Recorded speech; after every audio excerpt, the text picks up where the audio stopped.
ሊቨርፑል አሌክሳንደር ኢዛክን ለማስፈረም መጠነኛ ነገሮች መጀመራቸው ለማወቅ ተችሏል። በአሁኑ ሰዓት እንግዲህ አጥቂ መስመር ላይ በጣም ትልቅ ልዩነት ፈጣሪ እንቅስቃሴዎችን እያደረጉ ከሚገኙ ተጫዋቾች መካከል ከፊት የሚጠራው የስዊድናዊ የአጥቂ መስመር ተጫዋች የበርካታ ክለቦችን ትኩረት መሳቡ እንግዲህ የሚታወቅ ጉዳይ ነው። እንግዲህ ሁሉም ክለብ በአሁኑ ሰዓት ቢኖረኝ ብሎ የሚያስብ ወይም ደግሞ በስብስቤ ውስጥ ቢገኝ ብሎ የሚመኘው አይነት የአጥቂ መስመር ተጫዋች እንደሆነ ይታወቃል። ታዲያ ሜርሳይዱ ክለብ ሊቨርፑል በመጪው የዝውውር መስኮት ስብስባቸውን ያጠናክራሉ ተብሎ ነው የሚጠበቀው። የአጥቂ መስመራቸውን ደግሞ ቅድሚያ የሚሰጡት ጉዳይ ስለመሆኑ ይታወቃል። ከዳርዊን ኑኔዝ ጋር ያላቸው እህል ውሃ ሊጠናቀቅ ከጫፍ የደረሰ ይመስላል።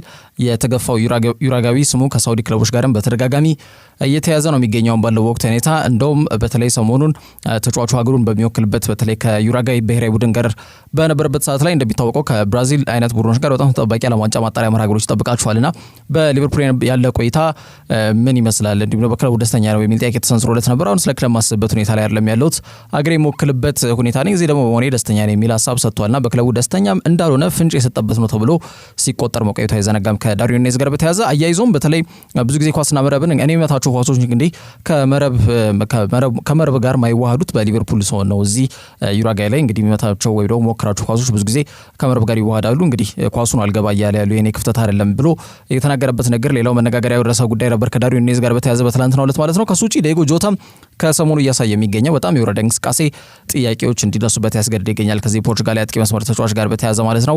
ሉዊስ ዲያዝ ሌላው ስሙ በሊቨርፑል ጸንቶ ይቆያል ወይ የሚለው ጉዳይ ጥያቄ ምልክት ውስጥ የገባበት ወይም በክለቡ ጸንቶ ይቆያል ሳይሆን ከክለቡ ጋር ይለያያል የሚሉ መረጃዎች በስፋት እየተሰሙ ከሚገኙበት ተጫዋቾች መካከል ስሙ ይጠቀሳል። ሉዊስ ዲያዝ ተጫዋቹ ግን የክህሎትና የአቅም ችግር ወይም ክፍተት ኖሮበት አይደለም። ምናልባት የኮንትራት እድሳት ጉዳዮች ጋር በተያያዘ ከክለቡ ጋር ተመሳሳይ መልክ ወይም ተመሳሳይ ሁኔታ ውስጥ ሁለቱን የሚያግባባ ነገር ካለመኖሩ ጋር በተያያዘ ነው ስሙ በስፋት ከሌሎች ክለቦች ጋር እንዲያያዝ ምክንያት የሆነው ማለት ነው። ስለዚህ እነዚህ ተጫዋቾች ዓመታዊ ክፍያ ማስቀረት ከቻሉ አንድ ቁልፍ ተጫዋች ማስፈረም እንደሚችሉ ይገመታል። ከሊቨርፑል ጋር በተያያዘ የዝውውር ኤክስፐርቱ ፋብሪዚዮ ሮማኖ መድፈኞቹ አርሰናሎች ተጫዋቹ ላይ በጣም ከፍተኛ ፍላጎት እንዳላቸው ማረጋገጫ እንደሰጠበት ይታወቃል። ተጫዋቹ በዚህ ውድድር ዘመን ባሳለፍነው እሁድ በካራባኦ ካፕ የፍጻሜ ጨዋታ እንግዲህ ቡድኑ የ70 ዓመት የዋንጫ ጥሙን እንዲቆርጥ ያደረገች ወሳኝ ግብ ሊቨርፑል ላይ እንዳስቆጠረ አይዘነጋም። ያንን ጨምሮ ወደ 23 ጎሎችን በአጠቃላይ በውድድር ዘመኑ ማስቆጠር ችሏል አሌክሳንደር ኢዛክ። የውድድር ዘመኑ ምናልባት ደግሞ በአጠቃላይ በእግር ኳስ ሕይወት በጣም ወሳኝ ምዕራፍ ላይ ነው የሚገኘው ቢባል ብዙ ማጋነን አይሆንም። ተጫዋቹ ክለቡን የመልቀቅ ምንም አይነት ፍላጎት እንዳለው አልተናገረም። እስካሁን በተቃራኒው በክለቡ ደስተኛ መሆኑን መናገሩ ይታወቃል። በተለይ ደግሞ ከካፑ ጨዋታ ወይም ከፍጻሜ መርሃ ግብር በፊት በሰጠው ይፋ የጋዜጣዊ መግለጫ ላይ ስለ ኮንትራት የሚታሰብበት በጣም አስከፊው ሰዓት ላይ ነው ያለ ነው። አሁን ማሰበው እኔ ስለ ስራዬን ብቻ ሜዳ ላይ ስለመስራት ነው የሚል ነገር ተናግሯልና ወደ ኒውካስልም ስመጣ ክለቡ የዋንጫ ተፎካካሪ ይሆናል የሚል እምነት ስላለኝ ነው። ስለዚህ አሁንም ቢሆን ዋንጫ የተፎካከረ ነው የምንገኘው፣ ስለዚህ በዚህ ክለብ ደስተኛ ነኝ ብሎ ተናግሮ እንደነበር የሚታወቅ ጉዳይ ነው። ግን ሊቨርፑል ለተጫዋቹ ቅርብ የሆኑ ግለሰቦችን እያነጋገሩ ይገኛሉ ሲል ዋን ፉትቦል አረጋግጫለሁ ብሎ ነው የዘገበው። ኢዛክ በኒውካስል ለዋንጫ መፎካከር ነው የምፈልገው፣ ያንንም ቡድኑ ሜዳ ላይ እያሳየ ይገኛል። ስለዚህ በዚህ ውድድር ዘመን የአውሮፓ ሻምፒየንስ ሊግ ትኬትን መቁረጥ ከቻሉ የስፔኩሌሽን ወይም የዝውውር ጭምጭምታ ልባት ያገኛል ማለት ነው። ግን የአውሮፓ ሻምፒየንስ ሊግ ደረጃን ይዘው ማጠናቀቅ የማይችሉ ከሆነ ግን ለተጫዋቹ እስከ 150 ሚሊዮን ዩሮ ዋጋ ያለጠፉበት በጣም ወርቃማ ልጃቸውን ለመሸኘት ኒውካስሎች ድርድር ለማድረግ ዝግጁ ይሆናሉ ተብሎ ነው የሚገመተው። ታዲያ ድርድሩ ላይ ወይም ደግሞ ድርድር ውስጥ ሊቨርፑልና አርሰናል ጠረጴዛው ላይ የሚገኙ ሁለት ቡድኖች እንደሚሆኑ ዘ አትሌቲክ ዘጋቢው ዴቪድ ኦርነስቴድ ዘግቧል። ኒውካስል ያው ስብስባቸውን በ25 ዓመቱ አጥቂ ላይ መሰረት ያደረገ እንዲሆን ፍላጎት አላቸው፣ ሀሳብ አላቸው፣ እቅድ አላቸው። ይህንን እቅድ ሀሳብ ለማክሰም ደግሞ አርሰናልና ሊቨርፑል ከፊት የሚገኙ ክለቦች ስለመሆናቸው ተገልጿል። በተለይ ኒውካስል የአውሮፓ ሻምፒየንስ ሊግ ደረጃን ይዞ እንዳያጠናቅ በጣም ትልቅ ምኞት ከሚገኙ ክለቦች መካከል አርሰናልም ሊቨርፑልም ይጠቀሳሉ። አሌክሳንደር ኢዛክ በተለይ ቴሪ ዳንኤል ሆንሪም በፕሪሚየር ሊግ በጣም ያደንቁ አጥቂ መስመር ተጫዋች መሆኑና ብዙዎች ከሱ ጋር እያነጻጸሩትም ይገኛሉ። በተለይ ፕራይም ሄንሪና ፕራይም ኢዛክ የሚነጻጸሩ ተጫዋቾች አይደሉም፣ ግን እንደው ያጮት መንገዱ፣ ስልቱ፣ የማጥቃት የአንቲሲፔሽን አነፍናፊነቱ ብዙ ጊዜ ከቴሪ ዳንኤል ሆንሪ ጋር ተመሳሳይነት አለው በሚል የአርሰናል ደጋፊዎች እንደሚያነጻጽሩት ይታወቃል። ግልጽ በሆነ መልኩ ተጫዋቹ አንጻራዊ በሆነ መልኩ ወደ አርሰናል ለማቅናት ሊያድላ ይችላል ተብሎ ይገመታል በግሉ ማለት ነው። ግን ሁሉም እጅ ያለው በኒውካስል ነው። ክለቡ የአውሮፓ ሻምፒየንስ ሊግ ትኬትን ይዞ ማጠናቀቅ የሚችል ከሆነ የስፔኩሌሽን እልባት ያገኛል። ካልቻለ ግን አርሰናልና ሊቨርፑል ለዚህ ተጫዋች የሚያደርጉት ፍክክር ይጠበቃል። ከዛ ውጪ ማንቸስተር ሲቲዎች ፍሎሪያን ቪርትስን ለማስፈረም ንግግሮችን በይፋ ጀምሯል ተብሏል። እንግዲህ ከሜሱት ኦዚል በኋላ ጀርመን ያገኘችው በጣም አስደናቂ የአጥቂ አማካኝ ተጫዋች ነው ቢባል ብዙ ማገናን አይሆንም። ምክንያቱም ብዙዎቹ ናቸው ከወዲሁ ይህንን ስም እየሰጡት የሚገኙት። መነጋገሪያ ተጫዋች ነው ፍሎሪያን ቪርትስ። ይህን ተጫዋች ለማስፈረም እና የድህረ ኬቪን ዲ ብሮይነ ጊዜያቸውን በዚህ ተጫዋች እንዲመራ ማድረግ ማንቸስተር ሲቲዎች ትልቅ ፍላጎት እንዳላቸው የተገለጸ ይገኛል። የሌቨርኩሰኑ ፈርጥ የቡድን የማጥቃት እንቅስቃሴ ዋና አድራጊ ፈጣሪ ተጫዋች ነው። በጠባብ ቦታዎች ላይ የሚፈጥራቸው ልዩነቶች የተከላካይ መስመር ተጫዋቾችን 1v1 ድሪብል እያደረገ ወይም አታሎ የሚያልፍበት መንገድ የተጫዋቹ በጣም ለየት ያሉ ክህሎቶች ናቸው። በጣም ኮምፖዠርም አለው። የተጋጣሚ 16-50 ላይ አይደነግጥም።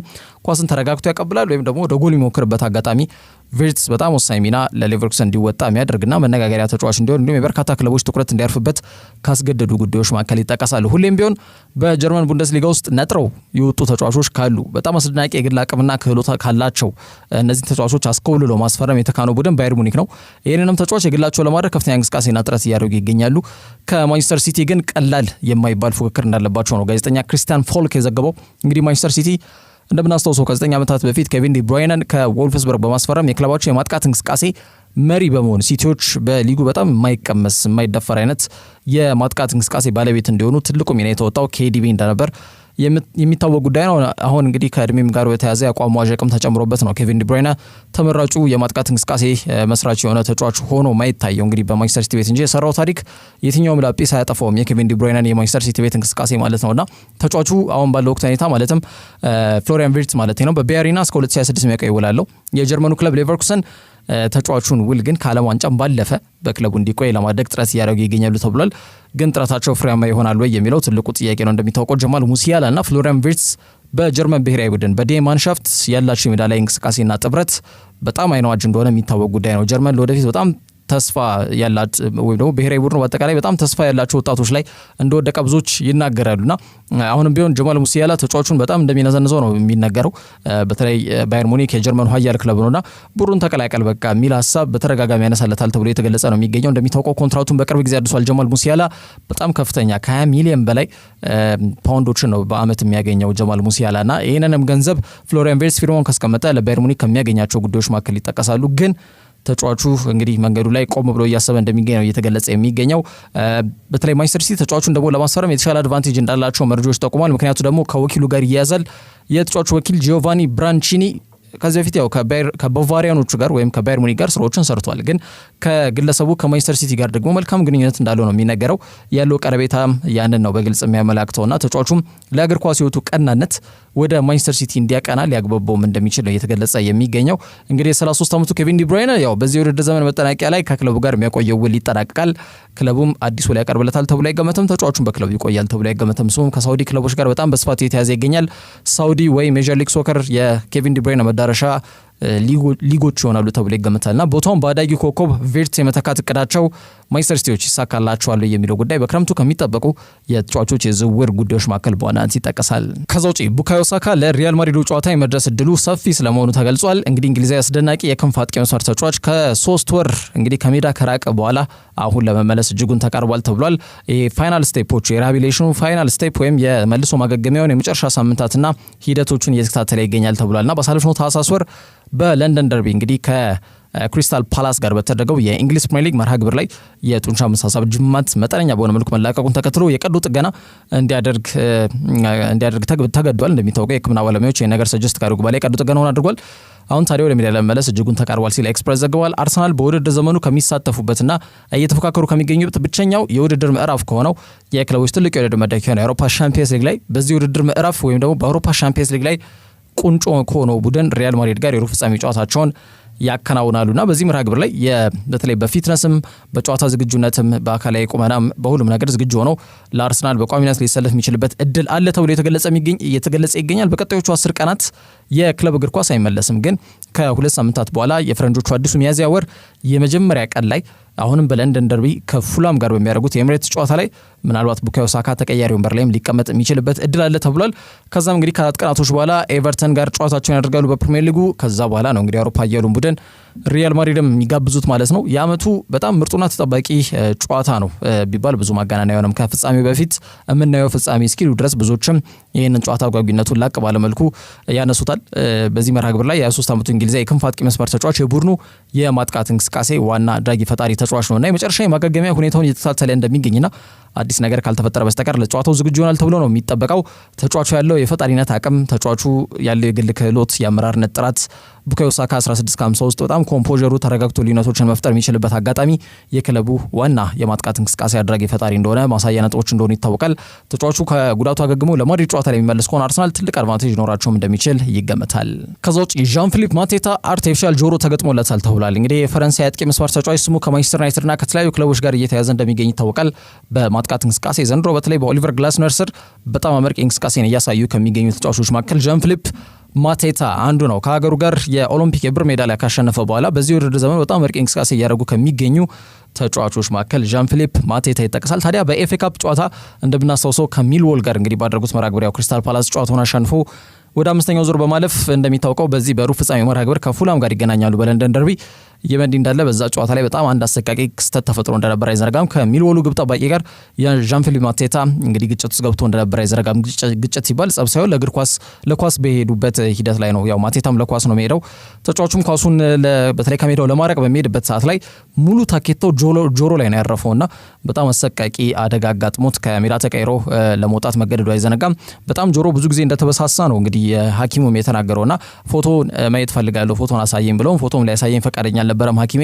አሁን ግን አርቲፊሻል ጆሮ እንደተገጠመለት ለማወቅ ተችሏልና ማቴታ ምንም አይነት ሃርድ ፊሊንግስ ወይም ደግሞ ግረጅ በተለምዶ ይሄ ቂም በቀል ምን የለብኝም ለእግር ኳስ ነው ሄደው ለኳስ ለማውጣት ነው ሄደው በሄደው ጥሩ ነበረ፣ ግን እንደዛ አይነት አወጣጦች ባይጠቀም ጥሩ ነበር። ገና ለእግር ኳስ ላይ እንደዚህ ቢሆን እንደዛ ባይሆን የሚባል ነገር የለም፣ የሚያጋጥም ነገር ነው። እንዲሁም ጥሩ ሁኔታ ላይ ነው ያለውትና ወደ ሜዳ ለመመለስ ዝግጁ ነኝ አሁን የሚል ነገር አንስቷል። እንግዲህ የማገገም ሁኔታውን እያከናወነ ይገኛል ዣን ፊሊፕ ማቴታ። እንደሚታወቀው የግብ ጠባቂ ባደረገው ጉዳት ወይም ደግሞ ባደረሰው ጉዳት ጥቁር ቢሆን ዘረኝነት ጥቃት አይቀርለትም ነበረ። ነጭ መሆኑን ተከትሎ ግን ከፍተኛ ዝልፊያ ትችቶች እያጋጠሙት ይገኛሉ ተብሏል በማህበራዊ ትስስር ገጾች ላይ። ከዛ በተጨማሪም የግድያ ዛቻ ነው የሞከረው።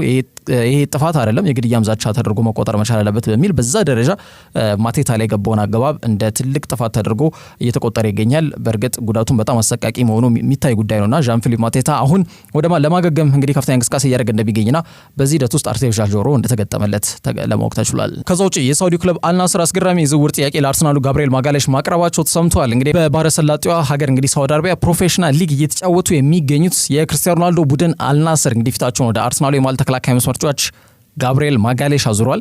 ይሄ ብራዚላዊ በ2020 መስከረም ወር ላይ ነበር እንግዲህ የፈረንሳዩን ተወካይ ቡድን ሊለን ለቆ በ24 ሚሊዮን ፓውንድ ወጪ ተደርጎበት አርሰናልን የተቀላቀለው። እንግዲህ በመጣበት ዓመት የሚኬል አርቴታ ተመራጭና ቋሚ ተሰላፊ ተጫዋችም አልነበረም። በቀጣዩ ዓመት ግን ማለትም በ2021 በ2022 የውድድር ዘመን ላይ ግን በተሰለፈባቸው 35 ጨዋታዎች 5 ጎሎችን ማስቆጠር መቻሉ የሚታወቅ ጉዳይ ነው።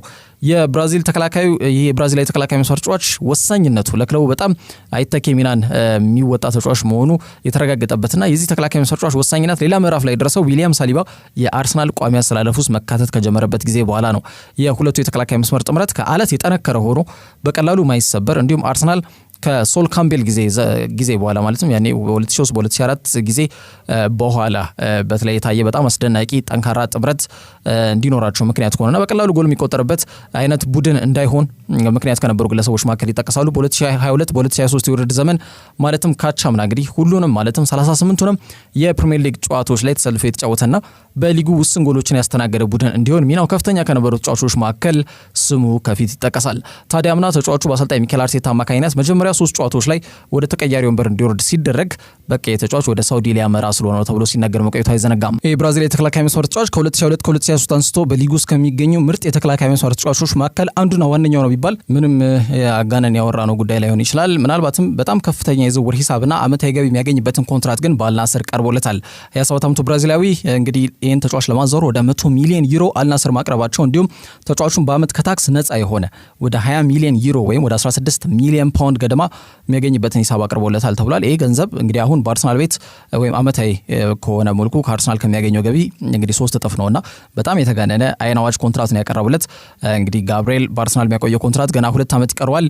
የቁልፍ ተጫዋቾቻቸውን ውል ማደስ የክለቡ አዲሱ ቴክኒካል ዳይሬክተር ነው ጣሊያናዊው አንድሪያ ቤርታ እንግዲህ ቤት ስራው ይሆናል ተብሎ ይገመታል። አዲስ ተጫዋች ማስፈረምም ሆነ በክለብ ውስጥ ያሉ ቁልፍ ተጫዋቾችን ውል ማደስ ያው የቴክኒካል ዳይሬክተር ትልቁ ሚናና የቤት ስራ እንደሆነ የሚታወቅ ጉዳይ ነው። ግን አሁን በአልናስር በኩል የቀረበው የዝውውር ጥያቄ በጣም የተጋነነ ነው። ያንን ተከትሎ ክለቡ ገለል ብሎ እንደ ተጫዋቹ መልካም ፈቃድ ብሎ ጉዳዩ ሊቶ እንደሚችል ነው እንግዲህ ቲም ቶክ ይዞት የወጣው መረጃ የሚያመላክተው። ከዛ ውጭ አርጀንቲና የአጥቂ መስመር ተጫዋች ላውታሮ ማርቲኔዝ ካምፑን ለቋል ተብሏል ባጋጠመው ጉዳት ምክንያት ማለት ነው። ይሄ ጉዳይ ሲሞኔ ኢንዛጊን ምንም ጥያቄ የለውም ጭንቀት ውስጥ ይከታል። ከባድ ራስ ምታት እንዲዛቸውም ሊያደርግ የሚችል ጉዳይ ሊሆን ይችላል ተብሎ ነው የሚገመተው። ምክንያቱም እንደሚታወቀው ማርከስ ቱራም ከጥቂት ቀናት በፊት ለኢኪፔ ደ ፍራንስ ጥሪ ቀርቦለት ግን ባጋጠመው ጉዳት ምክንያት እንግዲህ ካምፑን ለቆ መውጣቱ አይዘነጋም። አሁን ደግሞ ሌላው የአጥቂ መስመር ተጫዋች ላውታሮ ማርቲኔዝ እንግዲህ ሀገሩ አርጀንቲና ከዓለም ዋንጫ ማጣሪያ መርሃ ግብሮች ጋር በተያያዘ በደቡብ አሜሪካ ክላሲኮ ከብራዚል ጋር እንዲሁም ደግሞ ከዩራጋይ ጋር በጣም ተጠባቂ ጨዋታውን የምታከናውን ይሆናል። በእነዚህ ሁለት ወርልድ ካፕ ኳሊፋይንግ ጌሞች ወይም የ2026 የዓለም ዋንጫ ማጣሪያ መርሃ ግብሮች ጋር በተያያዘ በሊዮኔል ስካሎኒ ጥሪ ከቀረበላቸው ተጫዋቾች መካከል አንዱ ላውታሮ ማርቲኔዝ ነው። በማጥቃት እንቅስቃሴ ላይ እንደሚታወቀው ሊዮኔል ሜሲ ባጋጠመው መጠነኛ ምክንያት እንግዲህ ከስብስቡ እንዳልተቀላቀለ ይታወቃል። ላውታሮ ማርቲኔዝ ደግሞ ስብስቡን ተቀላቅሎ እንግዲህ ልምድ እያደረገ ነበረ፣ ግን የጡንቻ መሳሳብ ጉዳት አጋጥሞታል ተብሏልና ወደ ሚላን ይመለሳል ተብሎ የተገለጸ የሚገኘው በአጠቃላይ ጉዳዩ ለሲሞኔ ኢንዛጊ ከባድ አድርጎታል። ወትሮ የሀገራት ጨዋታ ሁሌም ቢሆን ተጫዋቾች የሚጎዱበት አንዱ የውድድር መድረክ ነው በሚል ክለቦች ብዙ ጊዜ ተቃውሟቸውን ያሰማሉ። እንደሚታወቀው በርካታ የሀገራት ውድድሮች መደረግ የለባቸውም በሚል ማለት ነው። አሁን ግን ገና ጥሪ እንደቀረበላቸው ነው እንግዲህ ጉዳት እያጋጠማቸው የሚገኘው። እንደሚታወቀው ሌላው የኢንተር ሚላን ተጫዋች ሆነው የቀይ መስመር ተመላላሽ ተከላካይ ስፍራ ተጫዋች ሆነው ዴንዚል ደምፍሪስም ጉዳት አጋጥሞት የኔዘርላንድስን ካምፕን መልቀቁ አይዘነጋምና በጣም እነዚህ ሶስት ቁልፍ የሚባሉ ቋሚ ተሰላፊ ተጫዋቾቹን ሲሞኔ ኢንዛጊ በዚህ በሀገራት ጨዋታ ላይ አጥቷል። በመልሱ መርሃ ግብር ላይም በተለይ የኢንተር ሚላን የኤሲ ሚላን ጋር የሚያደርጉት በጣም ተጠባቂ ደርቢ ዴል ማዶኒና መርሃ ግብር ከሀገራት ጨዋታ መልስ ይደረጋልና በዚህ ጨዋታ ላይም እነዚህ ሶስት ተጫዋቾች የመድረሳቸው ጉዳይ በጣም አጠራጣሪ ነው ተብሏል። ደምፍሪስ አይደርስም ተረጋግጧል። ቱራምና እንዲሁም ደግሞ ላውታሮ ማርቲኔዝም የመድረሳቸው እድል አጠራጣሪ ነው ተብሏል። እንግዲህ ሴሪያውን እየመሩ ነው የሚገኙት ኢንተር ሚላኖች። ከዛ ጋር በተያያዘ ለሲሞኔ ኢንዛጊ ጉዳዩን ትልቅ ዱብዳ እንደሚያደርገው ይገመታል።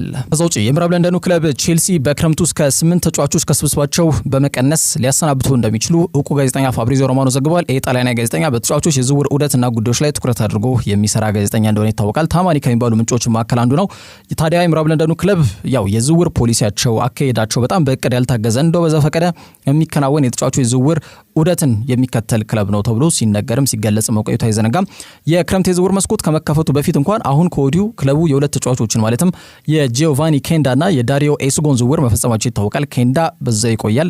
ሊዝበን በቀጣይ ዓመት ክረምት ወር ነው ፊርማውን የሚያስቀምጠው ለቼልሲ። እርግጥ ፊርማውን አሁን ከሰሞኑ አስቀምጧል፣ ግን በቼልሲ የምንመለከተው ወይም በቼልሲ ማኒያ የምናየው ገና ቀጣይ ዓመት ነው። ዳሪዮ ኤስጎ ግን በቀጣይ ዓመት የማሬስካን ስብስብ ይቀላቀላል። ታዲያ አሁን የዝውውር ኤክስፐርቱ ሮማኖ እስከ 8 የሚደርሱ ተጫዋቾች ክለቡን ሊለቁ እንደሚችሉ አረጋግጫለሁ ሲል ዘግቧል። ይህም ቡድኑ ቅርጹን ይዞ እንግዲህ በቀጣይ ውድድር ዘመን እንዲቀርብም ያስችላቸዋል ተብሎ ይታመናል።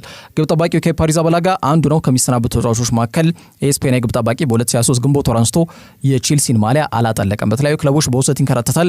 አሁንም በርንማውዝ ቤት በውሰት እያገለገለ እንደሚገኝ የሚታወቅ ጉዳይ ነው። ከዛ ውጭ ግን ሌላው ክለቡን በውሰት ለቆ የሚገኘው አክሴል ዲሳሲን ጨምሮ ሌሎች ስማቸው በግልጽ ያልተዘረዘሩ ተጫዋቾች ክለቡን በቋሚነት እንዲለቁ ሊደረግ እንደሚችል 90 ሚኒትም ይዞት የወጣው መረጃ በግልጽ ያመላክታል። ከዛ ውጭ የፈረንሳይ ኃያል ክለብ ፒኤስጂ ከናንስ ጋር የሚያደርጉት የፈረንሳይ ሊጋ መርሃ ግብር እንዲሸጋሸግ ያቀረቡት ጥያቄ በሊጋው ተቀባይነት ማግኘቱ መነጋገሪያ ርዕሰ ጉዳይ ሆኗል። የፈረንሳይ ኃያል ክለብ በአውሮፓ ሻምፒየንስ ሊግ እንግዲህ ሊቨርፑልን በጣም ካስደናቂ የጨዋታ እንቅስቃሴ ጋር ታጅበው በደርሶ መልስ ማሸነፋቸውና ራሳቸውን ሩብ ፍጻሜ ውስጥ ማግኘታቸው አይዘነጋም።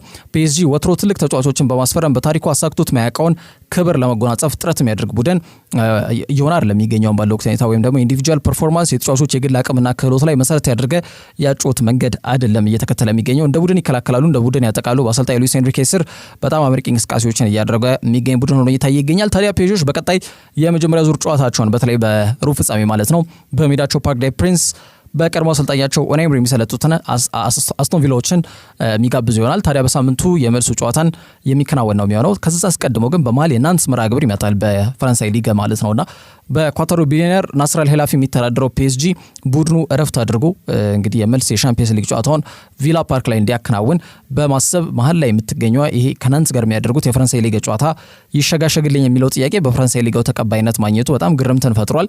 ናንሶች ለምድሮ በተያዘልኝ ቀን መርሃ ግብሬን የማላከናውነው የሚለው ጥያቄያቸው ሊጋው በቂ ምላሽ ሳይሰጠው ቀርቷል። እንግዲህ የፈረንሳይ ሊግ አወዳዳሪው አካል የሀገሪቱ ከፍተኛው እግር ኳስን የሚያወዳድረው አካል ነውና ፒኤስጂን ጥያቄ ምንም ተጨባጭ ምክንያት ሳይኖራቸው ያቀረቡትን ጥያቄ በመቀበል ጨዋታቸውን ማሸጋሸጉ እንዲሁም ደግሞ ለናንስ ምንም አይነት ምላሽ አለመስጠቱ በጣም እውነትም ክለቡ ወይም ደግሞ ፓሪስ ሴን ጀርሜን ማለት ነው በአወዳዳሪው አካል በአስተዳደሩ ላይ ጫና ማሳደር የሚችል ክለብ መሆኑን ግልጽ አመላካሽ ነጥብ ነው በሚል ሊጉ ትልቅ ትዝብት ውስጥ መግባቱ እየተገለጸ ይገኛል። ከዛ ውጪ ኢንተር ሚላኖች አርዳ ጉሌርን ለማስፈረም ንግሮችን በይፋ ጀምሯል ተብሏል። ምንም በሚባል ደረጃ የመሰለፍ እድልና የመጫወት እድልን እያገኘ የማይገኘው አርዳ ጉሌርን ለማስፈረም ናራ ዙሪዎቹ እንቅስቃሴዎችን በይፋ ጀምሯል ተብሏል። እንግዲህ 19 ዓመቱ ቱርካዊ የአጥቂ አማካኝ መስመር ተጫዋች ወደ ባርሴሎና ሊያቀና ከጫፍ ደርሶ በማድሪድ ዝውውሩ ተጠልፎ ወደ ሳንቲያጎ ቤርናቦ እንዳመራ ይታወቃል። ግን ያው እንዳሰበው ሰፊ የመጫወትን እድል በቤርናቦ ማግኘት አልቻለም።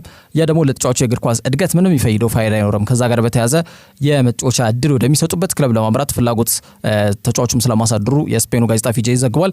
አርዳ ጉለር ያው በጥሩ የአመራር ክህሎት ስር ማለፍ ከቻለ እምቅና አስደናቂ ክህሎት ባለቤት እንደሆነ መናገር ይቻላል። ባሳለፈው ክረምት በጀርመን የአውሮፓ ዋንጫ ላይ ሀገሩ ቱርክ እስከ ሩብ ፍጻሜ ድረስ ስትጓዝ ተጫዋቹ የነበረው ሚና ሲያሳይ የነበረው እንቅስቃሴ በጣም መርቂ እንደነበር የሚታወቅ ጉዳይ ነው። በነገራችን ላይ በዚህ ውድድር ምዕራፍ ላይ ክርስቲያኖ ሮናልዶና ዌይን ሩኒ በመከተል በአውሮፓ ዋንጫ ላይ ኳስ አመቻችቶ በማቀበልና ጎል ያስቆጠረም ሶስተኛው ተጫዋች መሆን የቻለበትን አዲስ ታሪክ ሰርቶ እንደነበር የሚታወቅ ጉዳይ ነው። አርዳ ጉለር በአማካይም በቀኝ ክንፍ አጥቂ መስመር ቦታ ላይ መጫወት ይችላል። ለየትኛውም ቡድን የማጥቃት እንቅስቃሴ እንዲሳለጥ እንዲጠናከር ትልቅ ሚና መወጣት የሚችል ተጫዋች ነው። ወደ ቤርናቦ ካቀና በኋላ የመጫወት እድል በጣም እየተነፈገ ነው የሚገኘው። ያንን ተከትሎ ተጫዋቹ በመጪው የዝውውር መስኮት ላይ ሎስ ብላንኮሶቹ ሊለቅ እንደሚችል የተገለጸ የሚገኘው የ20 ዓመቱ ቱርካዊ ሁለገብ የአጥቂ መስመር ተጫዋችን ለማግኘት ክለቡ ማለትም ናራ ዙሪዎቹ ማለት ነው ከፍተኛ ጥረት እያደረጉ ይገኛሉ። የሲሞኔ ኢንዛጊ ለተጫዋቹ የሚሆን ጥሩ ቦታ ላይ ባይ ናቸው። እንግዲህ ለተከታታይ ሁለተኛ ዓመት የጣሊያን ሴሪያን ወይም የስኩዴቶን ክብር ለማሳካት በጥሩ ሁኔታ እየተጓዘ የሚገኝ ቡድን ነው። እንግዲህ ሴሪያውንም እየመራ ይገኛል አሁን ባለው ወቅታዊ ሁኔታና በአውሮፓ ውስጥ በጣም በሎ ብሎክ እንዲሁም ጥብቅ የመከላከል አደረጃጀትና ቅርጽ ካላቸው ቡድኖች መካከል አንዱ ኢንተር ሚላን ነው። በዚህ ቡድን ውስጥ ጥሩ አቅም ያለው የማጥቃት ስብዕና ያለው ተጫዋች ከተጨመረበት ቡድኑን ሙሉ ያደርጓል ተብሎ ይገመታል። ናራ ዙሪዎቹ ያው ተጫዋቹን የግላቸው ለማድረግ በሚሄዱበት ርቀት አማካኝነት ያው ሀካን ቻላኖግሉ ያገዛቸዋል ተብሎ ይገመታል። የአርዳ ጉለር የብሔራዊ ቡድን አጋር እንደሆነ ይታወቃልና ተጫዋቹን በማሳመን ሂደት ላይ ጥሩ ሚናም ይወጣልናል ብሎ እንደሚያስቡ ነው መረጃው የሚያመላክተው። ቱርካዊ ተስፈኛ ኮከብ አርዳ ጉለርን ለማስፈረም ፍላጎት ያላቸው ክለቦች ግን ኢንተር ሚላን ብቻ አይደለም፣ አርሰናልም ሊቨርፑልም ተጫዋቹ ላይ በጣም ትኩረት አድርገው እየተከታተሉ እንደሚገኙ ነው መረጃውን በስፋት እየጠቆሙ የሚገኘው። አርዳ ጉለር አቅምና ክህሎቱ ለማዳበር መጫወት አለበት፣ ይሄ ጥያቄ የለውም። ተጫዋቹም ይሄን ነገር በማመን ዝውውር መስኮቱ ሲከፈት ለክለቡ ሪያል ማድሪድ የልቀቁኝ ጥያቄ ሊያቀርብ እንደሚችል እየተገለጸ ይገኛል። ከዛ ውጭ የቀድሞ የእንግሊዝ ብሔራዊ ቡድን አሰልጣኝ የነበረው ጋሬት ሳውዝጌት ለቡካዮ ሳካ ያለውን ላቅ ያለ አድናቆት ገልጿል። ከሌሎች ተጫዋቾች ይለያል ሲል ነው የቀድሞ የእንግሊዝ ብሔራዊ ቡድን አሰልጣኝ የተደመጠው።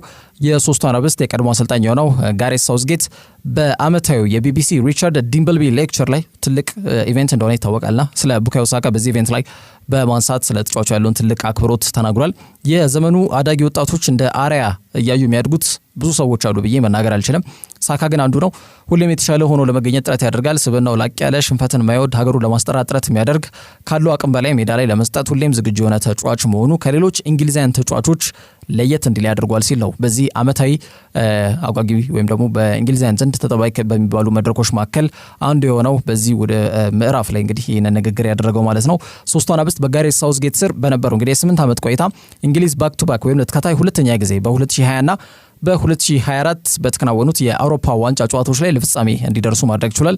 ግን ዋንጫው ማሳካት አልቻሉም። እንዲሁም በማለም በዓለም ዋንጫ መርሃ ግብሮች ላይ በ2022ም በተለይ ጥሩ ጉዞ እንድትጓዝ በ2018 ደግሞ የግማሽ ፍጻሜ ተፋላሚ እንዲሆኑ ምክንያት ከነበረ አሰልጣኝ መካከል ጋሬት ሳውዝጌት ያው ዋናነት ተከሳለ እሱ እንቅስቃሴ ከመሆኑ ጋር በተያያዘ ማለት ነውና በ2020 ዌምብሌይ ላይ የፍጹም ቅጣት ምት እንዲመታ ተደርጎ እንደነበር የዘነጋም ቡካዮ ሳካ እንደ ሌሎች በጣም ልምድ ያላቸው ተጫዋቾች እንደነ ጆዋ ግሪሊሽን ጨምሮ ሌሎችም በተለይ እንደነ ካልቪን ፊሊፕስን ጨምሮ ሌሎች በርካታ ተጫዋቾች ነበሩና እነሱ መምታት እየቻሉ ገና 19 ዓመት ወጣት ተጫዋች ላይ ጫናውን በመጣል ዌምብሌይ ላይ የፍጹም ቅጣት ምቱ እንዲመታ ተደርጎ እንዳመከነው ይታወቃልና ያንን ተከትሎ የዘረኝነት የግድያ ዛቻም ሳይቀር ደርሶበት እንደነበር አይዘነጋም።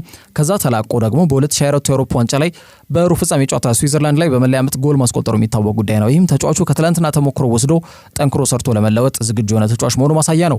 በእንግሊዝ ብሔራዊ ቡድን ስብስብ ውስጥ በጣም ከሚወደዱ ተጫዋቾች መካከል በዋናነት ቡካዮ ሳካ ይጠቀሳል። ጋሬት ሳውዝጌት ከሳካ በተጨማሪም ስለ ሃሪ ኬንና ኦሊ ዋትኪንስም ያጋጠማቸውን ፈተና የተወጡበት መንገድ አውስቷል።